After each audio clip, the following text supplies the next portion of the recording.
ஃப்ரீயாக விடுங்க. ஒரு நாள் ஒரு பொண்ணாக இருந்து பாருங்க, அப்பதான் உங்களுக்கு தெரியும். இந்த ஓலைச்சுவலில் என்ன சொல்லியிருக்காங்கன்னா, கில்மான் அந்த வேணா எல்லாம் சரியாயிடும்னு சொல்லியிருக்காங்க. இதான் ஒரு முத்திரை வைங்க. டமாலு டமாலு டமாலு டமாலு டுமிலு டுமிலு டுமிலு டுமிலு.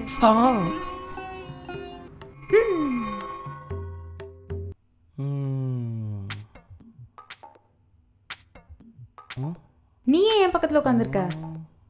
படி. ஒரு செம்ம ஃபிகரு. ஏய் டேய், நான் பார்க்கறதுக்கு தான்டா பொம்பளை, நிஜத்தில் ஆம்பளடா. டேய் ஆம்பளடா, ஆம்பளை ஆம்பளை. மேலே கை வைக்காதுன்னு சொல்றேன், திருப்பி திருப்பி மேலே. ஏய் வாங்கடா ஓசி குடி. அங்கே அங்கே நில்லு. அண்ணா ஒரு கிங்ஸ் ஒரு டீ. அண்ணா கிங்ஸ் வேணா, டீ மட்டும் கொடுத்துரு.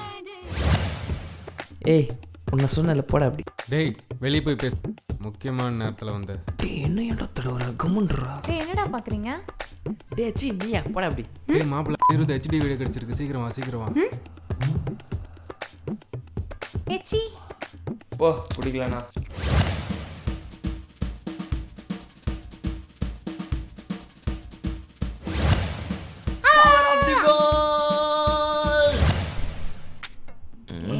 தள்ளி போ.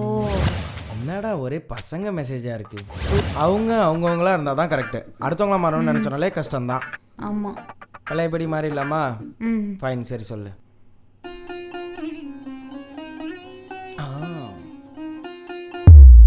இப்போ நம்ம எப்படி இருக்கோம்? சந்தோஷமா இருக்கும். எப்படி இருக்கோம்? சந்தோஷமா இருக்கும். எப்படி இருக்கோம்? சந்தோஷமா இருக்கும்.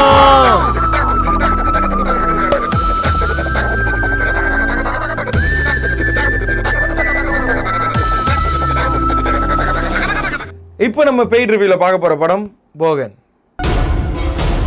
ஜென்ரலாக இந்த ஃபேண்டசி படங்கள் அப்படின்னு எடுத்துட்டாலே இந்த கிராஃபிக்ஸோட அல்சாட்டியத்துக்கு அளவே இருக்காது. ஒரு அம்மன் படம் அப்படின்னு எடுத்திங்கன்னா ஆலமரம் வந்து அப்படியே அழகாக அசஞ்செல்லாம் ஆடும். அதேமாதிரி இந்த கூடு விட்டு கூடு பாயிருது அப்படின்னு பார்த்தீங்கன்னா உடம்புலேருந்து அப்படியே ஒரு ஆன்மா அப்படி ஸ்வைன்னு சுற்றிக்கிட்டு பக்கத்தில் யார் இருக்காங்களோ அவங்க உடம்புக்குள்ள போய் குபீர்னு பூந்துக்கும். ஸோ இது பூந்தோட வந்து இப்படி கண்ணை இப்படி விரித்து காட்டுறது, உடம்பு இப்படி சிலுத்து காட்டுறது, ஸோ இதெல்லாம் நடக்கும். அதே மாதிரி தான் நம்ம போகன் படத்துலேயும் வந்து அந்த கூடு விட்டு கூடு பாயிற வித்தை அப்படின்றது நடக்குது. ஆனால் இங்கே நடக்கும்போது அந்த பிரம்மாண்டமான அந்த கிராஃபிக்ஸ் காட்சிகளே இல்லை. ஏன்னா அது வந்து கதைக்கு தேவையும் படலை, அது எந்த விதத்தில் கதையும் பாதிக்கவும் இல்லை. இந்த திருடும் போலீஸ் கேம் அப்படின்றது தமிழ் சினிமாக்களில் வந்து நிறைய ஒர்க் அவுட் ஆகிருக்கு. உதாரணத்துக்கு சொல்லணும் அப்படின்னு பார்த்தீங்கன்னா காக்கா காக்கையாக இருக்கட்டும், வேட்டையாடி விளையாடு, தனி ஒருவன், ஸோ இந்த மாதிரி நிறைய படங்களில் வந்து இந்த போலீஸ் திருடன் அப்படின்ற கேம் வந்து பயங்கர இன்ட்ரெஸ்டிங்காக ஒர்க் அவுட் ஆகும். அதே மாதிரி தான் இந்த போகன் படத்துலையும் திருடனாக வந்து நம்ம அரவிந்த் சாமி பண்ணிருக்காரு, அண்ட் போலீஸாக வந்து ஜெயம் ரவி பண்ணியிருக்காங்க. இவங்களோட 2 பேரோட காம்பினேஷன் அண்ட் இந்த கேம் வந்து பயங்கர இன்ட்ரெஸ்டிங்கை கிரியேட் பண்ணுது. அண்ட் ஸ்பெஷலாக சொல்லணும் அப்படின்னீங்கன்னா ஃபர்ஸ்ட் ஹாஃபில் பயங்கரமாக கிரியேட் பண்ணுது அப்படின்னே சொல்லலாம். ஃபேண்டசி படங்கள் அப்படின்னாலே ஹீரோக்கு மட்டும்தான் அந்த வந்து சூப்பர் பவர்லாம் கிடைக்கும். ஆனால் இந்த படத்தை பொறுத்த வரைக்கும் வில்லனுக்கு சூப்பர் பவர் கிடைச்சிருக்கு. எப்படி இந்த சூப்பர் பவர் கிடைக்கும் அப்படின்னு பார்த்தீங்கன்னா, ஒரு 8 கால் பூச்சி வந்து கடிச்சாலோ இல்லை ஓட்டை பிரித்து திடீர்னு ஒரு புக் விழுவோம், அந்த புக் எடுத்து பரட்டினாலோ இந்த மாதிரிலாம் தான் நம்ம நிறையா சூப்பர் பவர்லாம் பார்த்துருக்கோம். ஆனால் இந்த படத்துலையும் ஒரு சூப்பர் பவர் ஒருத்தர் கிடைச்சிருக்கு, அதாவது நம்ம வில்லன் கிடைச்சிருக்கு. அது எதுக்காக கிடைச்சிது அப்படின்னு சொல்லிட்டு ஒரு நியாயமான ரீசன் இருக்குது, ஒரு நியாயமான ஃப்ளாஷ்பேக்கும் இருக்குது இந்த படத்தில். 120 ரூபாய் காசு கொடுத்து ஒரு படத்துக்கு போனோன்னா அட்லீஸ்ட் 30 ரூபாய்க்காவது வந்து கிளாமர் காட்டுங்க அப்படின்னு சொல்லிட்டு நம்ம எக்ஸ்பெக்ட் பண்ணுவோம். ஆனால் இந்த படத்தில் 30 ரூபாய் இல்லாமல் 60 ரூபாய்க்கான கிளாமர் வந்து காட்டியிருக்காங்க. அதனால் மக்கள் அனைவரும் மகிழ்ச்சியுடன் இருக்கிறார்கள் தேட்டரில்.